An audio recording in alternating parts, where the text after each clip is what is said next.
Petrol diesel কিভাবে তৈরি হয়? পেট্রোলিয়াম সমুদ্রের তলদেশে এবং মাটির গভীরে পাওয়া যায়। সমুদ্রের তলদেশ থেকে তেল উত্তোলনের জন্য বিশাল তৈল প্ল্যাটফর্ম তৈরি করা হয়। এই প্ল্যাটফর্মগুলো স্টিলের তারের সাহায্যে সমুদ্রের তলদেশের পাথরের সঙ্গে শক্ত করে বাঁধা হয়, যাতে তা নড়াচড়া না করতে পারে। এরপর বিশাল ড্রিলিং মেশিন দিয়ে মাটির গভীরে তেল খোঁজার কাজ শুরু হয়। তেল পাওয়া গেলে পাইপলাইন এবং পাম্প সিস্টেম সেট করা হয়, যা থেকে কাঁচা তেল অবিরাম তোলা হয়। একইভাবে মাটির উপরেও নির্দিষ্ট স্থানে ড্রিলিং করা হয় এবং সেখান থেকে তেল উত্তোলন করা হয়।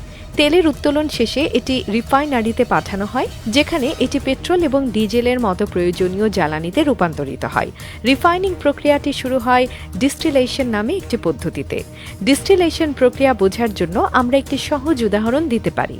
এক গ্লাস পানিতে লবণ মিশিয়ে সেটি গরম করলে পানি বাষ্পে পরিণত হয়, কিন্তু লবণ পাত্রে থেকে যায়।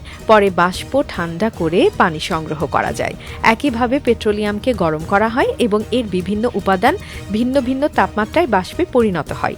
রিফাইনারির বিশাল ফ্র্যাকশনাল ডিস্টিলেশন কলামে পেট্রোলিয়ামকে গরম করা হয়।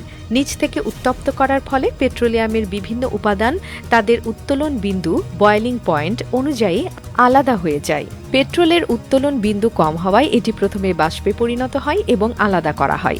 এরপর ডিজেল, কেরোসিন এবং ভারী তেলের মতো উপাদানগুলো পৃথক চেম্বারে সংগ্রহ করা হয়। ফ্র্যাকশনাল ডিস্টিলেশনের পর পেট্রোল এবং ডিজেল প্রস্তুত হয়। এগুলো বড় বড় ট্যাঙ্কে সংরক্ষণ করা হয় এবং পরে এটি ট্যাঙ্কার, ট্রাক বা পাইপলাইনের মাধ্যমে বিভিন্ন জায়গায় পাঠানো হয় ব্যবহারের জন্য। এভাবেই তৈরি হয় পেট্রোল, ডিজেল এবং কেরোসিন।